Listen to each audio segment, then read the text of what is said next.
जय हिंद दोस्तों। आज की इस वीडियो में हम लोग मोटर के भाग के विषय में जानेंगे कि मोटर के क्या क्या पार्ट होते हैं और वो कैसे कैसे काम करते हैं, उनका वर्किंग प्रिंसिपल क्या होता है, उनका कहाँ पर उपयोग किया जाता है, कहाँ कहाँ पर वो लगाए जाते हैं। इन सभी चीज़ों को इस वीडियो में हम लोग डिटेल में समझेंगे। तो पहले समझ लेते हैं कि क्या क्या पार्ट होते हैं मोटर के अंदर। तो उसमें से ये देखिए, पहला पार्ट होता है हमारा शाफ्ट होता है, दूसरा होता है रोटर। इन सभी चीज़ों को मैं अभी आपको डिटेल में बताता भी हूँ। Bearing, key, stator, winding, frame, end shield, fan, fan cover, terminal box और नेम प्लेट। तो ये कुल मिलाकर के लगभग 12 पार्ट होते हैं मोटर में। इन सभी चीज़ों को आइए समझते हैं, लेकिन उसके पहले मैं आप लोगों से ये निवेदन करना चाहता हूं कि वीडियो अगर अच्छा लगे, वीडियो कंटेंट आपको अच्छा लगे तो वीडियो को शेयर करिए अपने दोस्तों के साथ, व्हाट्सएप ग्रुप पर, टेलीग्राम ग्रुप पर, जिससे ज़्यादा लोगों तक ये वीडियो पहुंच सके। आइए देखते हैं। तो देखिए, सबसे पहले हम जानते हैं सॉफ्ट क्या होती है। देखिए, मोटर में जो सॉफ्ट होती है वो देखिए, यह जो हिस्सा होता है ना, ये जो हिस्सा है, इतना ये जो हिस्सा हमारा सॉफ्ट का है, ये देखिए यहाँ पर ये जो है ना, ये स्टील का जो हिस्सा दिख रहा है ना, ये लोहे का इतना बड़ा सा गोल सा, ये हमारा सॉफ्ट का हिस्सा होता है। ठीक है, इसको हम क्या बोलते हैं? सॉफ्ट बोलते हैं। मतलब जिसके ऊपर पुली को फिट करते हैं। पुली का मतलब ये हो गया कि ये हम जो मोटर है हमारी, ये जो मोटर चलती है तो मोटर का जो मैकेनिकल, क्योंकि आप जानते हैं कि जो हमारा मोटर होता है या इलेक्ट्रिकल एनर्जी को किसमें चेंज करता है? मैकेनिकल एनर्जी में चेंज करता है।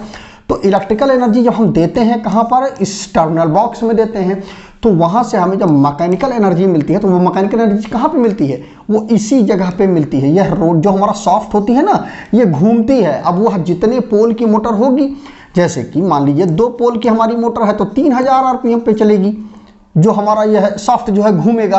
अगर मान लीजिए 4 पोल का रोटर है तो 1500 आरपीएम पे चलेगा, यही सॉफ्ट जो है घूमेगी। अगर यही 6 पोल का है तो 1000 आरपीएम पे यही घूमेगा। ठीक है, तो जितना पोल होगा उतना तेज ये घूमेगा। तो ये सॉफ्ट जो है हमारी घूमती है उतनी ही स्पीड से। तो यह सॉफ्ट पे ही सारा का सारा पावर होता है। कि जैसे मान लीजिए कि जो मोटर है हमारी, मान लीजिए कि 2 किलोवाट की मोटर है, तो 2 किलोवाट की पावर आपको यहां पर मिलेगी। ठीक है, तो ये है हमारी सॉफ्ट। इसको हम क्या बोलते हैं? सॉफ्ट बोलते हैं। अब दूसरी चीज है हमारा रोटर। अब रोटर क्या होता है?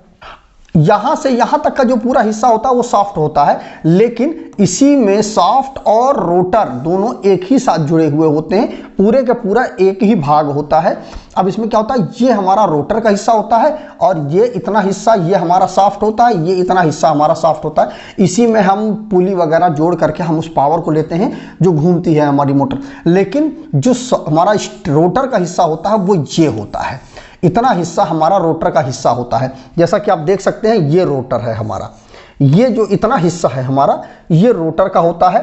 जो मोटर की जो मैग्नेटिक एरिया होता है, जहां पर मैग्नेट बनता है ना, ये हिस्सा ही उसके बीच में रहता है। ये रोटर हो गया। उसके बाद बेयरिंग। बेयरिंग में देखिए, ये हमारी बेयरिंग है।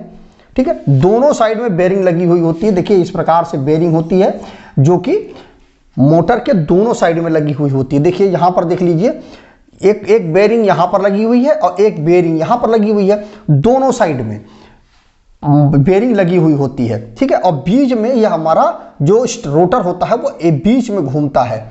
इन्हीं दोनों बेयरिंगों के सपोर्ट पर यह हमारा रोटर घूमता है। ठीक है, तो यह हो गई हमारी बेयरिंग। इसके बाद आता है की क्या होती है? देखिए, की होता क्या है, जैसे कि ये देखिए, यह जो पूरा हिस्सा क्या है? ये पूरा गोल है। अब अगर इसमें हम पुली को फंसाएंगे तो पुली फंस कैसे पाएगी? फंस तो पाएगी नहीं, तो क्या हो जाएगा? वो बाहर निकल जाएगी पुली। तो इसके लिए हम क्या करते हैं, यहां पर ये देख रहे हैं आप, हल्का सा एक छोटा सा गुटका टाइप में होता है इस प्रकार से, और यहां पर क्या होता है? गड्ढा होता है। उस गड्ढे में इस गुटके को फंसा दिया जाता है। इतना बड़ा सा गुटका होता है, उसको यहां पर फंसा दिया जाता है। और जो पुली होती है ना, उसमें भी ग्रुप्स होते हैं। तो ये जो है ना, ये छोटा सा ये जो लोहे, ये जो है ना ग्रुप्स होता है, इसके ऊपर एक मेटल का एक मतलब इतना बड़ा सा मेटल होता है जिसको हम की बोलते हैं, चाबी बोलते हैं। वो जो पुली होती है उसमें फंस जाता है, और जब वो फंस जाएगा तो यह जो है, यह पुली के बीच में जाकर के फंस जाएगा। तो पूरा का पूरा जो पावर है वो इसी की के माध्यम से फिर ये घूमेगा। तो यह जो की है यह फंस जाएगा पुली में, और जब पुली में फंस जाएगा तो मोटर हमारी घूमती रहेगी। तो यह बोलते हैं हम की, इसको बोलते हैं हम चाबी।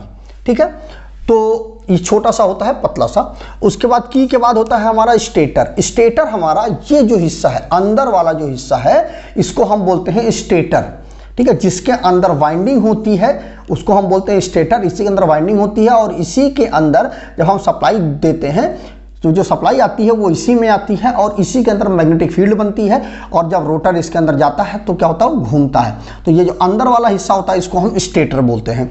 इसके बाद जो होता है हमारा वाइंडिंग, ठीक है। तो वाइंडिंग ये हो गया, ये वाइंडिंग हो गई, और अंदर के जिसमें वाइंडिंग की जाती है उसको हम स्टेटर बोलते हैं। और ये जो वाइंडिंग है जो हमारा कॉपर का या एल्युमिनियम की जिस भी तार से वाइंडिंग की जाती है वो हमारा वाइंडिंग होता है। इसके बाद जो हमारा फ्रेम, ये जो बाहर का जो हिस्सा होता है ना, इसको हम फ्रेम बोलते हैं। इसी फ्रेम के अंदर हमारा स्टेटर होता है और उसी स्टेटर में हमारी वाइंडिंग की हुई होती है। तो ये हमारा पूरा हिस्सा जो बाहर का हिस्सा होता है इसको हम फ्रेम बोलते हैं। इसके बाद हमारा है एंड सील्ड। तो एंड सील्ड देखिए, ये जो हमारा होता है ये एंड सील्ड होता है। बेरिंग के आगे का हिस्सा मतलब लास्ट का हिस्सा जो होता है, मतलब ये जो है ये हमारा एंड सील्ड होता है, ठीक है। इसको हम एंड सील्ड बोलते हैं। ये हमारा शाफ्ट होता है, ये हमारी की होती है, ठीक है। और ये हमारा एंड सील्ड होता है। बाहर का जो ढक्कन होता है ना उसको हम एंड सील्ड, तो एंड सील्ड दो साइड में होता है, एक इधर भी होता है एक इधर साइड भी होता है। तो ये हो गया हमारा एंड सील्ड। फैन आता है। अब फैन देखिए, फैन ये है हमारा, ठीक है। तो आगे वाला जो हिस्सा होता है जिधर हम लोड को कनेक्ट करते हैं, पुली को कनेक्ट करते हैं, ठीक है, तो वो तो हो गया एंड सील्ड हो गया। और ये है हमारा बैक वाला। तो बैक साइड में हमारा फैन लगा हुआ होता है। अब ये फैन क्या करता है कि जब मोटर चलेगी ना, तो मोटर चलेगी तो क्या होगा, इसके अंदर हीट पैदा होगी, क्योंकि करंट जहां पर होती है वहां पर हीट तो पैदा ही होती है, ये तो आप जानते ही हैं। अब वो हीट क्या होगा, इसकी जो फ्रेम है हीट होने लगेगा। अगर इस हीट को खत्म ना किया जाए तो पूरी मोटर की जो वाइंडिंग है वो हीटेड हो जाएगी और उसका इंसुलेशन खराब हो जाएगा, तो मोटर जल भी जाएगी। तो हम क्या करते हैं कि इसमें देखिए, आप ये देख सकते हैं यहाँ पर देखिए, ये देखिए विंग्स बनी हुई है, ये देखिए ये विंग्स बनी हुई है, ठीक है। ये आप देख सकते हैं, ये देखिए विंग्स बनी हुई है, ठीक है, नालियाँ बनी हुई हैं। तो क्या होता है कि जब फैन चलता है बहुत तेजी के साथ, ये देखिए यहाँ पर देख लीजिए, ये फैन जब चले घूमेगा यहाँ पर तो क्या हो जाएगा, ये फैन घूमेगा तो इसकी जो हवा है वो इन विंग्स के माध्यम से बाहर निकलेगी। अब जब अगर ये गर्म होगा हमारा पूरा जो फ्रेम है, तो अब इस यहाँ से प्रेशर से जब हवा बाहर निकलेगी तो क्या होगा, गर्म हवा है वो बाहर निकल जाएगी, ठीक है। और यह जो फ्रेम है वो हमारा ठंडा होता रहेगा। तो इस प्रकार से प्रक्रिया लगातार होती रहेगी। जब ये देखिए फैन जब घूमेगा तो इन विंग्स के माध्यम से यह हवा जो है हमारी वो बाहर निकलेगी और यह ठंडा होता रहेगा और यह प्रक्रिया लगातार चलती रहेगी। मतलब जब जब मोटर चलेगी तो इन विंग्स के माध्यम से बहुत तेजी से हवा निकलेगी और मोटर हमारा फ्रेम जो है हमारा वो ठंडा होता रहेगा, उससे हमारी बाइंडिंग ठंडी होती रहेगी, तो सब कुछ हमारा ठंडा रहेगा और जो इफिशियंसी है वो हमारी बेहतर रहेगी। तो ये हमारा पंखा है, पंखे का ये काम होता है। उसके बाद फैन कवर है। तो फैन कवर, इसको पीछे ये जी हमारा फैन कवर लगा हुआ है, इसको हम फैन कवर बोलते हैं। तो फैन कवर क्या होता है कि इस पंखा, चूंकि पंखा क्या होता है कि जब चलेगा तो अगर कोई व्यक्ति छू लेगा तो उसे मतलब दुर्घटना हो सकती है। तो वहां पर हम क्या करते हैं, जो फैन कवर है उसको लगा देते हैं। तो क्या होता है कि फैन जो होता है उसके ऊपर कवर लगा होता है, तो कोई व्यक्ति छुएगा भी तो उसको झटका नहीं लगेगा, मतलब वो दुर्घटना नहीं होगी। तो फैन कवर इसीलिए हम लगा देते हैं। तो ये हमारा फैन होता है और फैन के ऊपर इस तरह से हम फैन कवर लगा देते हैं सेफ्टी की दृष्टि से। तो फैन कवर हो गया। उसके बाद टर्मिनल बॉक्स आता है हमारा। ये हमारा टर्मिनल बॉक्स है। तो जो वाइंडिंग होती है स्टेटर में, तो वो वाइंडिंग निकल करके इस टर्मिनल बॉक्स पे आती है और इसी टर्मिनल बॉक्स पे हम जो केबल होती है उसको कनेक्ट करते हैं और हम RYB तीनों फेस देते हैं, या फेस और न्यूट्रल, अगर सिंगल फेस की मोटर तो सिंगल फेस की सप्लाई देते हैं। तो मतलब जितना सप्लाई का होता है उतनी सप्लाई हम इस टर्मिनल बॉक्स पर देते हैं। तो ये हमारा टर्मिनल बॉक्स होता है। उसके बाद लास्ट में है हमारा नेम प्लेट। तो नेम प्लेट जो होता है हमारा वो इस तरह से कुछ होता है। हमारा हर मोटर के ऊपर एक नेम प्लेट दिया जाता है, वहाँ से क्लियर हो जाता है कि मोटर का पूरा स्पेसिफिकेशन क्या है, मोटर किस तरह से काम करेगी, कितने वोल्टेज की है, इसमें क्या कनेक्शन करें, सारी डिटेल इस प्लेट के ऊपर लिखी होती है। इस वीडियो के लास्ट सजेशन में इंड स्क्रीन में मैं डाल दूंगा, आप देखिएगा कि इस पूरी प्लेट के विषय में मैंने एक वीडियो में बहुत विस्तार पूर्वक समझाया है। काफ़ी अच्छी वीडियो है, इंटरेस्टिंग वीडियो है, आपको मज़ा आ जाएगा पूरी की पूरी वीडियो देख करके। यह प्लेट क्या क्या होती है, पूरे मोटर की पूरी डिटेल इस प्लेट के अंदर होती है। तो यह हमारा मोटर की नेम प्लेट होती है। यहाँ से सारा जानकारी आपको मिल जाएगा। उसके बाद एक चीज़ और भी है, देखिए यह जो हिस्सा होता है, यह क्या होता है कि बेरिंग के ऊपर मतलब अंदर साइड से इसको हम लगा देते हैं। उससे क्या होता है कि बेरिंग पूरी तरह से कवर्ड हो जाती है, ठीक है। तो यह जो होता है, अच्छा एक चीज़ मैं आपको और बता दूं, ये जो बेरिंग होती है ना, इस बेरिंग में क्या भरते हैं हम, ग्रीस भरते हैं। अब ये ग्रीस जो है लोग ठूस ठूस करके भर देते हैं एकदम तेजी के साथ, तो ऐसा नहीं भरना चाहिए। आप मैक्सिमम 75% ही बेरिंग में आप ग्रीस को भरें, 25% इसमें आप खुला छोड़ दें। तो इसीलिए बेरिंग को बहुत ज़्यादा आप ठूस ठूस करके बेरिंग ना ग्रीस ना भरें, 75% ही ग्रीस आप भरें। तो ये देख लीजिए, एक बार और देख लीजिए, ये हमारा ये कवर हुआ एंड सील्ड का, ये हमारी बेरिंग हो गई, ये हमारा शाफ्ट हो गया, ये हमारा रोटर हो गया, ये फिर एक बेरिंग हो गई हमारी। तो इन्हीं दोनों बेरिंग के बीच में हमारा ये जो रोटर है वो घूमता है। उसके बाद ये हमारा फ्रेम हो गया, ये हमारा पूरा फ्रेम हो गया, ये हमारा टर्मिनल बॉक्स हो गया, और इसी फ्रेम के अंदर हमारा स्टेटर होता है और उसके ऊपर हमारी वाइंडिंग की जाती है, ठीक है। और ये हमारा लास्ट वाला पीछे साइड वाला हमारा जो कवर है वो है, और उसके पीछे हमारा ये फैन लगता है, फैन के पीछे हमारा फैन कवर लगता है। तो इस प्रकार से मोटर के सारी भागों के विषय में हमने इस वीडियो में जाना।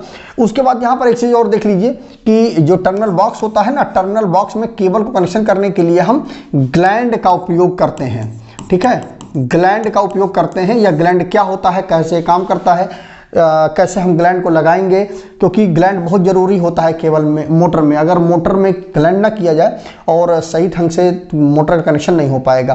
तो अगर आपको ग्लैंड के विषय में जानना है, ग्लैंड क्या होता है, ग्लैंड कैसे काम करता है, कैसे हम भरते हैं ग्लैंड को, तो कमेंट करिएगा, मैं उसके विषय में भी आपको बता दूंगा कि ग्लैंड क्या होता है, पूरा विस्तार पूर्वक मैं आपको बता दूंगा। तो कमेंट करिएगा अगर आपको वीडियो चाहिए होगी।